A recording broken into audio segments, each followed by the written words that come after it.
സല്ലല്ലാഹു അലൈഹി വസല്ലം തങ്ങൾ നമ്മുടെ ജീവന്റെ എല്ലാമാണ്. വാപ്പ നമ്മളെ മറന്നാലും, ഉമ്മ നമ്മളെ മറന്നാലും, മക്കള് നമ്മളെ മറന്നാലും നമ്മളെ മറക്കാത്ത ഒരു നേതാവുണ്ട്. ഞാൻ ഇവിടെ നിൽക്കുമ്പോൾ എന്നെ നോക്കിക്കൊണ്ടിരിക്കുന്ന ഒരു നേതാവുണ്ട്. കാരണം ഹബീബായ തങ്ങൾ ലോകത്തിന് മുഴുവനും സാക്ഷിയാണ്. ഷാഹിദൻ വ മുബശ്ശിറൻ വ നദീറാ.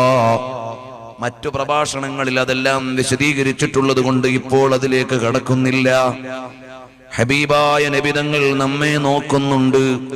നമ്മൾ നല്ല കാര്യം ചെയ്യുമ്പോൾ തങ്ങൾക്ക് സന്തോഷമുണ്ട്, നമ്മൾ തെറ്റു ചെയ്താൽ തങ്ങൾക്ക് വേദനയുണ്ട്. അങ്ങനെയുള്ള ഹബീബായ നബി സല്ലല്ലാഹു അലൈഹി വസല്ലം തങ്ങളെ ജീവനേക്കാൾ സ്നേഹിച്ചിട്ട് ആ തങ്ങളെ ഒരു തവണയെങ്കിലും കാണണ്ടേ സഹോദരന്മാരെ? അറിയുമോ സഹോദരന്മാരെ, എല്ലാ മഹാന്മാരും നബി സല്ലല്ലാഹു അലൈഹി വസല്ലം തങ്ങളെ കണ്ടവരാണ്. എല്ലാ മഹാന്മാരായ ഇമാമീങ്ങളും ഹബീബായ തങ്ങളെ കണ്ടവരാണ്. ഒന്നാലോചിച്ചു നോക്കൂ, പകല് മുഴുവനും മുത്തുനബി തങ്ങളുടെ ദീനിന് സേവനം, രാത്രി ഒന്ന് കിടന്നുറങ്ങുമ്പോൾ ആ ഹബീബായ നബി തങ്ങളുടെ ചിരിക്കുന്ന മുഖമൊന്ന് കാണാൻ കഴിഞ്ഞാൽ അതുപോലെ വലിയ ഭാഗ്യമുണ്ടോ? എന്റെ നല്ല ചെറുപ്പക്കാരാ, സിനിമ കണ്ട് കണ്ണുകേട് വരുത്തിയിട്ട് മുത്തുനബി തങ്ങളെ കാണാനുള്ള അവസരം നഷ്ടപ്പെടുത്തല്ലേ മോനെ. സീരിയൽ കണ്ട് കൽബ് കേട് വരുത്തിയിട്ട് റസൂലുള്ളാഹിനെ കാണാനുള്ള അവസരം കളയല്ലേ മോനെ. എന്റെ ചെറുപ്പക്കാരികളായ സഹോദരിമാരെ, സോഷ്യൽ മീഡിയയിലൂടെയാണെങ്കിലും ടെലിവിഷനിലൂടെയാണെങ്കിലും സിനിമ കണ്ടും സീരിയൽ കണ്ടും കൽബും കണ്ണും കേടുവരുത്തിയിട്ട് റസൂലുള്ളാഹിനെ കാണാനുള്ള അവസരം നഷ്ടപ്പെടുത്തല്ലേ. നമ്മളുടെ വ്യക്തി ജീവിതം മോശമായാൽ ഹബീബായ തങ്ങൾ നമ്മളെ കാണൂല. നമ്മളുടെ സ്വകാര്യ ജീവിതം വൃത്തികേടായാൽ ഹബീബായ തങ്ങൾക്ക് നമ്മളോട് ഇഷ്ടം വരൂല. കണ്ടില്ലേ, ഇമാം ബുഖാരി തങ്ങൾ കിടന്നുറങ്ങുകയാണ്. ആരാണ് ഇമാം ബുഖാരി തങ്ങൾ? ലക്ഷക്കണക്കിന് ഹദീസ് മനപ്പാടമാക്കിയ മഹാനാണ്. വാപ്പ വലിയ സമ്പന്നനായിരുന്നു.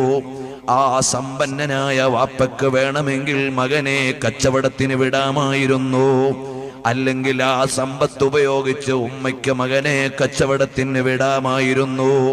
പക്ഷേ ആ സമ്പത്ത് മുഴുവനും മകനാകുന്ന പണ്ഡിതനും സമ്പന്നനുമായ ഉപ്പാന്റെ സമ്പത്ത് കിട്ടിയ മുഹമ്മദ് ബിൻ ഇസ്മാഈൽ അൽ ബുഖാരി റഹിമഹുല്ലാഹ് ആ സമ്പത്ത് മുഴുവനും ചെലവഴിച്ചത് മുത്തുനബി തങ്ങളുടെ ഹദീസ് പഠിക്കാനാണ്, ഹദീസ് നേടാൻ വേണ്ടി ലോകത്ത് മുഴുവനും സഞ്ചരിക്കാനാണ്. വളരെ കഷ്ടപ്പെട്ട് യാത്ര ചെയ്തു. ഒരു ഹദീസ് ഒരു നാട്ടിലുണ്ടെന്നറിഞ്ഞാൽ അവിടേക്ക് പോയി ആ ഹദീസ് പഠിച്ചുപോയി. സർവത്ര നീതിയോടെ ഹദീസ് പഠിച്ചു. 7000 ചില്ലാനും ഹദീസ് സഹീഹുൽ ബുഖാരിയിൽ എഴുതിയപ്പോൾ ഓരോ ഹദീസും ഇന്ന അധ്യായത്തിൽ വെക്കണോ വേണ്ടേ എന്ന് തീരുമാനിക്കാൻ 2 റക്അത്ത് സുന്നത്ത് നിസ്കരിച്ചു. അങ്ങനെ 15000-ഓളം റക്അത്ത് സുന്നത്ത് നിസ്കരിച്ചു സഹീഹുൽ ബുഖാരി എഴുതുമ്പോൾ. അങ്ങനെയുള്ള ഇമാം ബുഖാരി തങ്ങൾ സഹീഹുൽ ബുഖാരി എഴുതാനുള്ള കാരണം എന്താണെന്ന് അല്ലാമ ഇബ്നു ഹജർ തങ്ങൾ, ഇമാമുൽ ഖസ്തല്ലാനി റഹിമഹുല്ലാഹ്, അതുപോലെ തന്നെ ഇമാമുൽ ഖുറാനി റഹിമഹുല്ലാഹ് തുടങ്ങിയുള്ള മഹാന്മാരെല്ലാം എഴുതിയപ്പോൾ കാണാം, ഒരിക്കൽ ഹബീബായ തങ്ങളെ കാണുകയാണ്. അവിടുന്നതാ ഒരു വിശറി കൊണ്ട്, ഫാനിന് പകരം നമ്മൾ കാറ്റുകൊള്ളാൻ ഉപയോഗിച്ചിരുന്ന കൈ കൊണ്ട് കാറ്റുകൊള്ളിക്കുന്ന സാധനമുണ്ടല്ലോ, ആ വിശറി കൊണ്ടിങ്ങനെ വീശിക്കൊടുക്കുന്നതാണ് കാണുന്നത്. എന്താണ് അതിന്റെ വ്യാഖ്യാനമായി മഹാന്മാര് പറഞ്ഞത്? നബി സല്ലല്ലാഹു അലൈഹി വസല്ലം തങ്ങളുടെ ഹദീസിന്റെ മേഖലയിൽ സംരക്ഷണം നൽകാനുള്ള സേവനം ചെയ്യുന്നു എന്നതിന്റെ ഉദാഹരണമാണ്. ഹബീബായ നബി സല്ലല്ലാഹു അലൈഹി വസല്ലം തങ്ങളെയും ഇമാം ബുഖാരി തങ്ങളെയും സ്വപ്നം കാണുന്നു. മുത്തുനബി തങ്ങൾ കാലുവെച്ച് നടക്കുന്ന ഓരോ കാൽപാദവും ഇമാം ബുഖാരി തങ്ങൾ ഒരടി തെറ്റാതെ പിന്തുടരുന്നതായി കാണുന്നു. എന്തേ ഇതിന്റെ വിശദീകരണം? നബി സല്ലല്ലാഹു അലൈഹി വസല്ലം തങ്ങളുടെ ഹദീസിന്റെ സേവനമാണ്.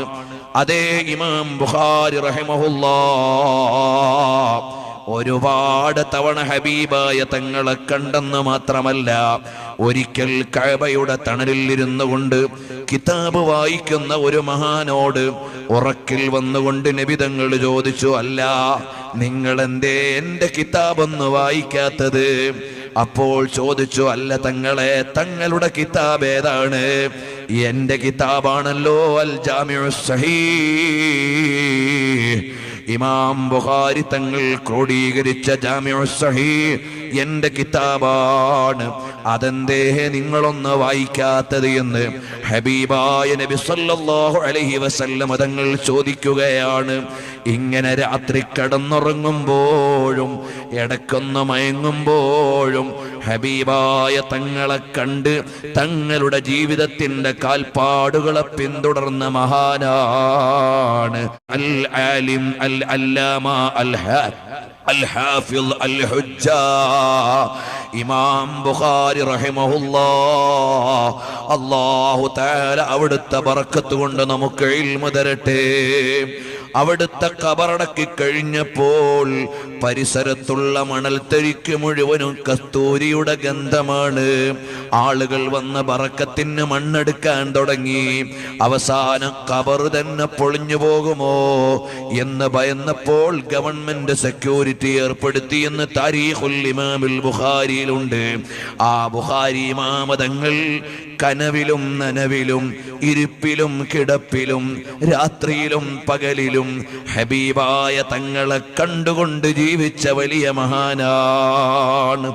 അവിടുത്തെ ഗുരുവര്യരുടെ ഗുരുവര്യരായ നമ്മുടെ മദ്ഹബിന്റെ ഇമാമായ ഇമാമുന ശാഫിഈ റഹിമഹുല്ലാഹ് പേര് പറയുമ്പോൾ തന്നെ എന്തൊരു അഭിമാനമാണ്. ഈ മഹാന്മാരുടെ എല്ലാം പേര് പറയുമ്പോൾ തന്നെ എന്തൊരു അഭിമാനമാണ്. ആ ഇമാമുന ശാഫിഈ റഹിമഹുല്ലാഹ് എല്ലാ രാത്രിയിലും എന്ന പോലെ നബി സല്ലല്ലാഹു അലൈഹി വസല്ലം തങ്ങളെ കാണുകയാണ്. ചിലപ്പോ തങ്ങളോട് പറയും, തങ്ങളെ എനിക്കിന്ന വിഷമമുണ്ട്, എനിക്കിന്ന പ്രയാസമുണ്ട്. ഉടനെ അവിടുന്ന് പറയും, അനലഹുറുക വഅന സനദുക, വിഷമിക്കണ്ട മോനെ, ഞാനുണ്ട് താങ്ങായി, ഞാനുണ്ട് തണലായി, ഞാനുണ്ട് നിനക്ക് പിന്തുണയായി എന്നെന്നോട് പറയും. എൻ്റെ ദർസ് കേൾക്കാൻ ആളുകളോട് ശുപാർശ ചെയ്യും. എന്നെ ചിലപ്പോൾ അവിടുത്തെ മിമ്പറിൽ പിടിച്ചിരുത്തും, ചിലപ്പോൾ അവിടുത്തെ മുമ്പിലുള്ള തളികയിൽ നിന്ന് എനിക്ക് ഭക്ഷണ പദാർത്ഥങ്ങൾ തരും. ആരാണ്? ശാഫിഈ ഇമാം തങ്ങൾക്ക് മുത്തുനബി തങ്ങൾ കിനാവിൽ കൊടുത്ത സൽക്കാരമാണ്. ആ ഇമാമിനെ പിൻപറ്റുന്നവരല്ലേ ശാഫിഈകൾ. ഇമാം അബൂ ഹനീഫ തങ്ങളും മോശക്കാരല്ല, അഹ്മദ് ബിൻ ഹംബൽ തങ്ങളും കുറവുള്ളവരല്ല. ഇമാം മാലിക് തങ്ങൾ 40 കൊല്ലം മദീനയിൽ ദർസ് നടത്തിയവരാണ്. എല്ലാ രാത്രിയിലും നബി സല്ലല്ലാഹു അലൈഹി വസല്ലം തങ്ങളെ കിനാവിൽ കണ്ടവരാണ്. ഈ ഇമാമിങ്ങളെല്ലാം ഹബീബായ തങ്ങളെ കണ്ടില്ലേ? റബീഉൽ അവ്വലല്ലേ, വെള്ളിയാഴ്ച രാവല്ലേ, ഈ മജ്ലിസിൽ വെച്ചൊന്ന് ആഗ്രഹിച്ചുകൂടെ? അല്ലാഹുവേ, ഞങ്ങൾക്കും ഞങ്ങളുടെ എല്ലാമായ ഹബീബായ നബി സല്ലല്ലാഹു അലൈഹി വസല്ലം തങ്ങളെ ഒന്ന് കാണണം. ഞങ്ങൾക്കൊരുപാട് തവണ അവിടുത്തെ മുനവ്വറായ മുഖം ഒന്ന് കാണിച്ചു തരണം അല്ലാഹ്. കർഷകരെ, എത്ര കർഷകരാണ് നബി സല്ലല്ലാഹു അലൈഹി വസല്ലം തങ്ങളെ കണ്ടത്. കച്ചവടക്കാരെ, എത്ര നല്ല കച്ചവടക്കാരാണ് ഹബീബായ നബി തങ്ങളെ കണ്ടത്. ഭരണാധികാരികളെ, എത്ര നല്ല ഭരണാധികാരികളാണ് ഹബീബായ തങ്ങളെ കണ്ടത്. നൂറുദ്ദീൻ സിംഗി തങ്ങളെന്ന ഭരണാധികാരിയോടല്ലേ നബി സല്ലല്ലാഹു അലൈഹി വസല്ലം തങ്ങൾ പറഞ്ഞത്, എന്റെ ഖബർ തുറക്കാൻ ആള് വരുന്നുണ്ട്, വേഗം അതൊന്ന് പ്രസിദ്ധിക്കണം എന്ന് പറഞ്ഞു.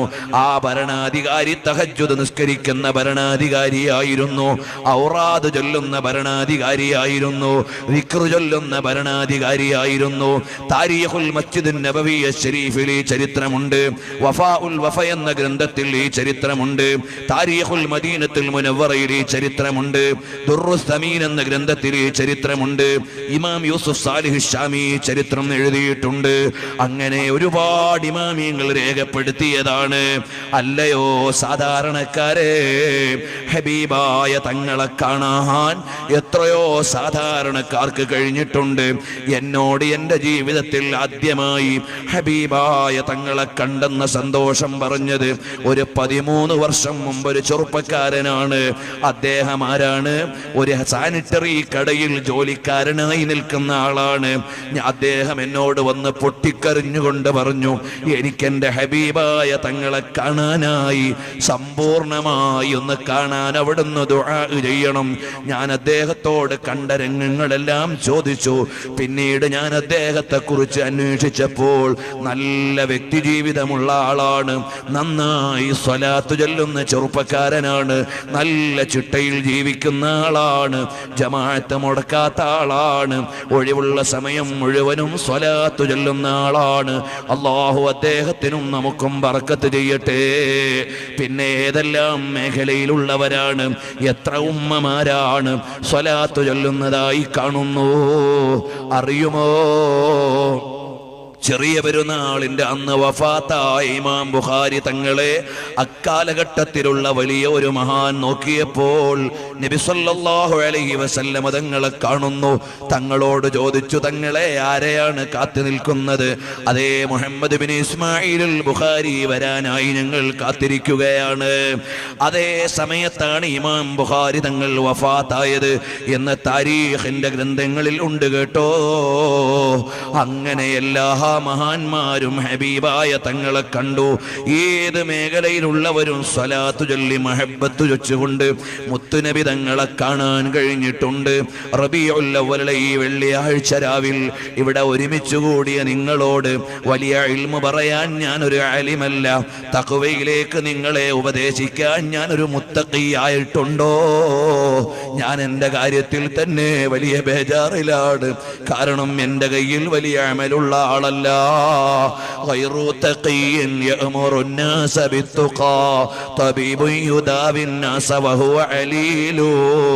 തഖ്വയില്ലാത്തവൻ ജനങ്ങളെ തഖ്വയിലേക്ക് വിളിച്ചാൽ രോഗി ഡോക്ടറായി ചമയും പോലെ ഇരിക്കുമെന്നല്ലേ പറഞ്ഞത്? അല്ലാഹു നമ്മളെ നന്നാക്കി തരട്ടെ. അതുകൊണ്ട് ചെറുപ്പക്കാരികളെ, മൊബൈലിൽ നിന്ന് വൃത്തികെട്ട ക്ലിപ്പൊക്കെ ഒഴിവാക്കണേ. വാട്സപ്പിലായാലും ഫേസ്ബുക്കിലായാലും അനാവശ്യമായ ഒന്നും കാണല്ലേ, ഒന്നിലും ഇടപെടല്ലേ, വൃത്തികേടിന് വേണ്ടി സമയം ചെലവഴിക്കല്ലേ. സ്വലാത്ത് നന്നായി ചൊല്ലണേ. രാത്രി ഉളൂഓടുകൂടി സ്വലാത്ത് ചൊല്ലിയിട്ട് നിങ്ങൾക്കിനി എന്തെങ്കിലും കേട്ടുകൊണ്ട് ഉറങ്ങണമെങ്കിൽ നന്നായി മുത്തുനബി തങ്ങളുടെ മദ്ഹാകുന്ന ബുറുദ വെച്ചോ, അവിടുത്തെ നഅ്ത്ത് ശരീഫ് വെച്ചോ. എന്നിട്ടിങ്ങനെ സ്വലാത്തിലായി അങ്ങ് ഉറങ്ങട്ടെ. അങ്ങനെ കിടക്കുമ്പോൾ അതാ അതിഥിയായി വരാനുള്ളതാരാണ്? എന്തൊരാനന്ദമാണ്, എന്തൊരു സുഗന്ധമാണ്, എന്തൊരു സൗന്ദര്യമാണ്, എന്തൊരാനന്ദമാണ്.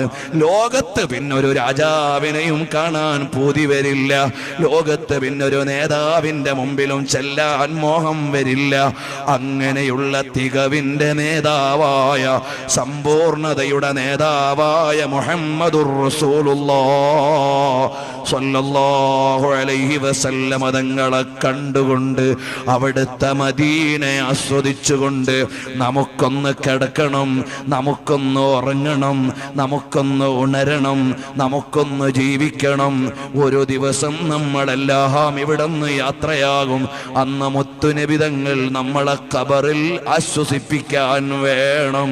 അല്ലാഹ്, അങ്ങനെ ഒരു ജീവിതം ഞങ്ങൾക്ക് നീ നൽകണേ റഹ്മാനേ. റഹ്മാനേ, ഈ മജ്ലിസിൽ വെച്ച് തൗബ ചെയ്തോ. അന്യ പെണ്ണിനെ പ്രേമിച്ച കൽബുള്ള ചെറുപ്പക്കാരുണ്ടോ? ഒഴിവാക്കിയിട്ട് സ്വലാത്ത് ചൊല്ലി മുത്തുനബി തങ്ങളെ ഇഷ്ടം വെച്ചോ. അന്യ പുരുഷന്മാരെ പ്രേമിച്ച പെൺകുട്ടികളുണ്ടോ? ഇപ്പോൾ തന്നെ കൽബിൽ നിന്ന് ഒഴിവാക്കിയിട്ട് ലോകത്തിന്റെ രാജാവായ മുത്തുനബി തങ്ങളെ സ്നേഹിച്ച് സ്വലാത്ത് ചൊല്ലിക്കോ. അവസാനം അല്ലാഹ് പരലോകത്ത് ചെല്ലുമ്പോ ഹബീബായ തങ്ങളുടെ ചാരത്ത് ചെല്ലാൻ എനിക്കർഹതയുണ്ടോ? നമുക്കർഹതയുണ്ടോ? ഒരു വകുപ്പും കാണുന്നില്ല. കാരണം എത്ര സ്വഹാബത്താണ്, എത്ര ഇമാമിങ്ങളാണ്, എത്ര മഹാന്മാരാണ്. ഞാനൊന്ന് ആലോചിച്ചു നോക്കി, ഹബീബായ തങ്ങളുടെ ചാരത്ത് ചെന്ന് നിൽക്കാൻ എനിക്കെന്തെങ്കിലും ഒരു വഴിയുണ്ടോ? ഒന്നും കാണുന്നില്ല. സിദ്ദീഖുൽ അക്ബർ തങ്ങൾ മാറിത്തരൂലല്ലോ.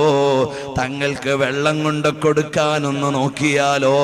ഇബ്നു മസ്ഊദ് തങ്ങൾ മാറിത്തരൂലല്ലോ. തങ്ങളുടെ മിസ്വാക്കൊന്നെടുത്തുകൊണ്ട് പോകാൻ നോക്കിയാലോ? ഇബ്നു മസ്ഊദ് തങ്ങൾ മാറിത്തരൂലല്ലോ. തങ്ങളുടെ വിരിപ്പൊന്നെടുത്ത് കൊടുക്കാൻ നോക്കിയാലോ? ബിലാൽ ബിൻ റബാഹ് തങ്ങൾ മാറിത്തരൂലല്ലോ. തങ്ങൾക്കൊന്ന് വെള്ളം കൊണ്ട് കൊടുക്കാനോ? റബീഅത്ത് ബിൻ കഅബ് അസ്ലമി തങ്ങൾ മാറിത്തരൂലല്ലോ. അങ്ങനെ ഓരോന്നും നോക്കുമ്പോൾ അവിടെ അടുക്കാൻ എൻ്റെ കയ്യിലൊന്നും കാണുന്നില്ല. മഹാന്മാര് ചെയ്തതുപോലെ എന്തെങ്കിലും നമ്മൾ ചെയ്തിട്ടുണ്ടോ? ഇമാമിങ്ങൾ കിതാബ് എഴുതിയിട്ടുണ്ട്, നമ്മുടെ കയ്യിൽ അത് പറയാനില്ല. ഉറക്കൊഴിഞ്ഞ് ഇൽമ പഠിച്ച് അധ്വാനിച്ചിട്ടുണ്ട്. നമ്മൾ ഇമാമിങ്ങളെ പോലെ ഇൽമിനെ മെനക്കെട്ടിട്ടില്ല. സ്വഹാബത്ത് ഷഹീദായിട്ടുണ്ട്, നമുക്കത് പറയാനില്ല. ദീനിന് വേണ്ടി ഒരു മുട്ടുസൂചി കൊണ്ട വേദന പോലും നമ്മൾ സഹിച്ചിട്ടില്ല. അതേ സമയത്ത് സ്വഹാബത്ത് എത്രയാണ് കഷ്ടപ്പെട്ടത്, നമ്മുടെ കയ്യിൽ ഒന്നും പറയാനില്ല. ഇനി രക്ഷപ്പെടാൻ ഒരു വഴി എന്താണ്? അവസാനം കാണുന്ന ഒരു മാർഗം, അല്ലാഹ് ഞങ്ങളുടെ ഹബീബായ തങ്ങള് ലിവാഉൽ ഹംദും വഹിച്ചുകൊണ്ട് സ്വർഗത്തിലേക്ക് നടന്നു പോകുന്ന വഴിയിൽ ഞങ്ങളെ ഒന്ന് കിടത്തി തന്നാൽ അവിടുത്തെ മനോഹരമായ കാലുകൊണ്ട് ആ വഴിയിൽ കിടക്കുന്ന ഉമ്മത്തിൽപ്പെട്ട ഒരാളെ അവിടുന്ന് മുത്തുനബി തങ്ങൾ പുറങ്കാലുകൊണ്ട് തട്ടൂല. അവിടുന്ന് റഹ്മത്തിന്റെ കേദാരമാണ്, അവിടുന്ന് ഔദാര്യത്തിന്റെ ആരാമമാണ്. അപ്പോൾ അവിടുന്ന് മുന്നോട്ട് തട്ടി. മുത്തുനബി തങ്ങൾ മുന്നോട്ട് തട്ടിയത് കൂടെ വരുന്ന സിദ്ദീഖ് തങ്ങൾ പിന്നോട്ട് തട്ടൂല. ഫാറൂഖ് തങ്ങൾ പിന്നോട്ട് തട്ടൂല. അങ്ങനെ ഹബീബായ തങ്ങൾ തട്ടി, സിദ്ദീഖുൽ അക്ബർ തങ്ങളും തട്ടി. അങ്ങനെ ഓരോരോ സ്വഹാബത്തും തട്ടി തട്ടി അവസാനം ഉമറുൽ ഖാദി തങ്ങളും സയ്യിദ് അലവി തങ്ങളും താജുൽ ഉലമാ തങ്ങളും നൂറുൽ ഉലമാ ഉസ്താദും അങ്ങനെ മഹാന്മാരെല്ലാം ഹബീബായ തങ്ങളുടെ ചാരത്ത് എത്തിച്ചേർന്ന് കഴിയുമ്പോഴെങ്കിലും ഇങ്ങനെ സാധുക്കളുടെ കാലിൽ പറ്റിയെങ്കിലും ഞങ്ങൾക്ക് അവിടുത്തെ ജിവാറിലൊന്നെത്താൻ അവസരം നൽകണേ അല്ലാഹ്. സമീപകാലത്ത് ഇസ്ലാമിലേക്ക് വന്ന ഒരു സഹോദരി എഴുതുകയാണ്, അല്ലാഹ് ഞാൻ മുത്തുനബി തങ്ങളുടെ കാലത്ത് അവിടുത്തെ തലപ്പാവിൽ അണിഞ്ഞ ഒരു തുണിക്കഷ്ണമായിരുന്നെങ്കിൽ എനിക്ക് അവിടുത്തെ കിരീടമാകാമായിരുന്നല്ലോ. അവിടുന്ന് വായിൽ ഇട്ടുകൊണ്ട് മിസ്വാക്ക് ചെയ്ത മിസ്വാക്കിന്റെ ഒരു കൊള്ളിക്കഷ്ണമായിരുന്നെങ്കിൽ എനിക്കവിടുത്തെ തിരുവായിൽ കിടന്ന് തിരിയാമായിരുന്നല്ലോ. അവിടുന്ന് ചെരുപ്പുണ്ടാക്കിയ ഉപകരണമായിട്ടാണ് എന്നെ പടച്ചതെങ്കിൽ അവിടുത്തെ കദമേ മുബാറക്കിൽ എനിക്കൊന്ന് അമർന്ന് കിടന്നു സുഖിക്കാമായിരുന്നല്ലോ. അടുത്ത കാലത്ത് ഇസ്ലാമിലേക്ക് വന്നൊരു സഹോദരി എഴുതിയ കവിതയുടെ ഭാഷയാണ് ഞാൻ പറഞ്ഞത്. ആ ഒരു മഹബത്തെങ്കിലും നമുക്കുണ്ടോ? അല്ലാ, ഞങ്ങൾ ഈ പാതിരാത്രിയിൽ വെള്ളിയാഴ്ച രാവിൽ ഹബീബിന്റെ മദ്ഹ് പറയാൻ ഒരുമിച്ച് കൂടിയ ഈ മജ്ലിസ് നാളെ ഞങ്ങൾക്ക് ലിവാഉൽ ഹംദിന്റെ തണലിൽ ഒരുമിച്ച് കൂടാൻ കാരണമാക്കണം അല്ലാ. ഞങ്ങളുടെ ആരുടെയെങ്കിലും ഒക്കെ സ്വകാര്യ ജീവിതത്തിൽ വല്ല തെറ്റുകുറ്റങ്ങളും നടക്കുന്നുണ്ടെങ്കിൽ ഇവിടെ വെച്ചു തന്നെ ഞങ്ങളെ ശുദ്ധീകരിച്ച് ഇനി തെറ്റില്ലാത്തൊരു നല്ല ജീവിതം നൽകി ഹബീബിന്റെ പൊരുത്തത്തിലാക്കി ഞങ്ങളെ വളർത്തണം അല്ലാ. ഉമ്മമാരെ സ്വലാത്ത് ചൊല്ലിക്കോ, പെങ്ങന്മാരെ മുത്തുനബി തങ്ങളെ ഇഷ്ടം വെച്ചോ, ചെറുപ്പക്കാരെ ഹബീബായ തങ്ങളെ സ്നേഹിച്ചോ. അവിടുത്തെ ഷാനും അവിടുത്തെ ഷൗക്കത്തും ലോകത്തെ മുഴുവനും വിളിച്ചു പറഞ്ഞോ. ഈ ജീവിതം മുഴുവനും അവസാനം മദീനത്ത് ചെന്ന് അവിടുത്തെ കിടക്കുന്ന തിരു ഖബറു ശരീഫിന്റെ ചാരത്തുള്ള ജന്നത്തുൽ ബഖീൽ അല്ലാഹുവേ ഞങ്ങൾക്ക് കിടക്കാൻ ഒരവസരം നൽകണം അല്ലാ. ഈ ഭാഗത്തൊക്കെ ദീനീ ദഅവത്തിന്റെ രംഗത്ത് വലിയ സഹായമായിരുന്ന മുഹമ്മദ് കുഞ്ഞി ഹാജി അവറുകൾ അൽഹംദുലില്ലാഹ്, അദ്ദേഹത്തിന്റെ മരണത്തിന്റെ പേരിലല്ല ഞാൻ അൽഹംദുലില്ലാഹ് പറഞ്ഞത്. റബീഉൽ അവ്വൽ 12 മദീനത്തെത്താൻ ഭാഗ്യം കിട്ടിയില്ലേ? പരിശുദ്ധമായ കഅബത്തിന്റെ ചാരത്ത് വെച്ച് ലോകത്തോട് വിട പറഞ്ഞില്ലേ? ജന്നത്തുൽ ബഖീൽ കിടക്കുന്നില്ലേ? മരണം ഏതായാലും എല്ലാവർക്കും ഉള്ളതല്ലേ? അത് നല്ല സ്ഥലത്താകുന്നത്, നല്ല സമയത്താകുന്നത്, അതും നിരന്തരമായി നോമ്പെടുത്തതിനു ശേഷമാകുന്നത്. എന്തെല്ലാം വലിയ നന്മകളാണ് അവർക്ക് കിട്ടിയത്. അത് മഹാന്മാരായ സയ്യിദന്മാരെ മുറുകെ പിടിച്ച് ആലിമീങ്ങളുടെ തണലിൽ നടന്നതുകൊണ്ട് അദ്ദേഹത്തിന് കിട്ടിയതാണ്. അല്ലാഹു അദ്ദേഹത്തിന്റെ പരലോക പദവികൾ ഉയർത്തിക്കൊടുക്കട്ടെ. നമ്മുടെ എല്ലാം ആഖിബത്ത് അല്ലാഹു നന്നാക്കി തരട്ടെ. അവസാനം ഹബീബിന്റെ ചിരിക്കുന്ന മുഖം കണ്ട് അല്ലാഹുവിന്റെ ലിഖാഇന് പറ്റുന്നൊരു മരണം ഞങ്ങൾക്ക് നൽകണം അല്ലാ. ഈ മജ്ലിസിലുള്ള എല്ലാരോടും എനിക്ക് അവിടുന്ന് വളരെ വിനയത്തോടെ പറയാനുള്ളത്, നല്ല മനസ്സാന്നിധ്യത്തോടെ സ്വലാത്ത് ചൊല്ലണം. എന്നിട്ട് മുത്തുനബി തങ്ങൾക്കൊന്ന് സലാം പറയണം. ഈ മജ്ലിസിൽ വെച്ചൊന്ന് ദുആ ചെയ്യണം. ഖാലിഖായ റബ്ബ് ഔദാര്യവാനാണ്. അവൻ നമ്മളെ വിട്ടൊഴിഞ്ഞു കളയില്ല. അവൻ വലിയ കാരുണ്യമുള്ളവനാണ്. നമ്മൾ വസീലയാക്കുന്നത് മുത്തുനബി തങ്ങൾ എന്ന കേദാരത്തെയാണ്. ഉമ്മപെങ്ങന്മാരെ, ഈ രാത്രി നമുക്ക് നാളെ പരലോകത്ത് സന്തോഷിക്കാൻ പറ്റുന്ന രാത്രിയാകണം. തഖ്വ വർദ്ധിക്കുന്ന രാത്രിയാകണം. ഈമാനേറുന്ന രാത്രിയാകണം. ഹറാമായ ഒരു കാഴ്ചയിലും പെടല്ലേ. അന്യപുരുഷന്മാരോട് ഇടകലർന്ന് ഈമാൻ കളയല്ലേ. തഖ്വയോടെ ജീവിക്കണേ. 5 നേരത്തെ നിസ്കാരത്തിൽ കൃത്യത വേണേ. നിസ്കാരം ഖളാ ആക്കല്ലേ. അല്ലാഹുവിനെ പേടിച്ച് ജീവിക്കണമെന്ന് എന്നോടും നിങ്ങളോടും പറഞ്ഞു. ഞാൻ ഇക്കൂട്ടത്തിൽ ഒരു വഅദ് പറയാനും അർഹനല്ല. ഞാൻ വളരെ സാധുവാണ്, പാപിയാണ്. നിങ്ങളെല്ലാം എനിക്ക് വേണ്ടിയും ദുആ ചെയ്യണം. അല്ലാഹു നമ്മളെ മുഴുവനും മുത്തഖീങ്ങളിൽ പെടുത്തി തരട്ടെ. അല്ലാഹുമ്മ സ്വല്ലി അലാ മുഹമ്മദിൻ യാ റബ്ബി സ്വല്ലി അലൈഹി വസല്ലിം. അല്ലാഹുമ്മ സ്വല്ലി അലാ മുഹമ്മദിൻ യാ റബ്ബി സ്വല്ലി അലൈഹി വസല്ലിം. അല്ലാഹുമ്മ സ്വല്ലി അലാ മുഹമ്മദിൻ യാ റബ്ബി സ്വല്ലി അലൈഹി വസല്ലിം.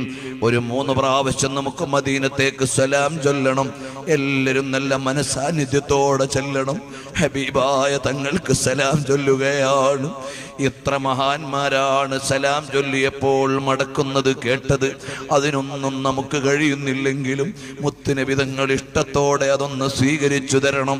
ആ നല്ല മനശ്ചിന്തയോടെ സലാം ചൊല്ലിയിട്ട് നമുക്ക് ദുആ ചെയ്യാം. അല്ലാഹു നമ്മുടെ പാപങ്ങളൊക്കെ പുറത്തു തരട്ടെ. അല്ലാഹു നമ്മളെ തഖ്വയുള്ളവരാക്കി തരട്ടെ. അസ്സലാത്തു വസ്സലാമു അലൈക യാ സയ്യിദി യാ റസൂലല്ലാഹ്. അസ്സലാത്തു വസ്സലാമു അലൈക യാ സയ്യിദി യാ റസൂലല്ലാഹ്. الصلاة والسلام عليك يا سيدي يا رسول الله الصلاة والسلام عليك يا سيدي يا رسول الله الصلاة والسلام عليك يا سيدي يا رسول الله خذ بأيدينا قلت حيلتنا وأنت وسيلتنا يا رسول الله. അല്ലാഹു തആല നമുക്കെല്ലാം ഒരുപാട് തവണ മദീനത്തെത്താനും മനാമിൽ കാണാനും അവസാനം അവിടുത്തെ ചിരിക്കുന്ന മുഖം കണ്ട് അല്ലാഹുവിന്റെ ലിഖാഇന് പറ്റുന്ന മരണം അല്ലാഹു നമുക്ക് നൽകുമാറാകട്ടെ.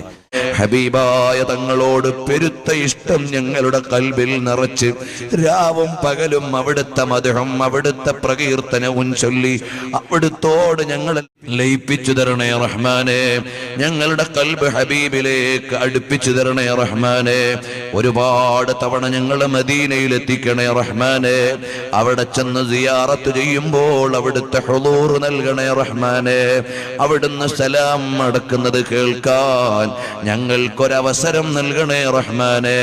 അല്ലാഹ് ഞങ്ങളുടെ കൽബ് എപ്പോഴും ഇലൽ ഹബീബി തമീലു ഒന്ന് ചേർത്ത് വെച്ചു തരണേ റഹ്മാനെ.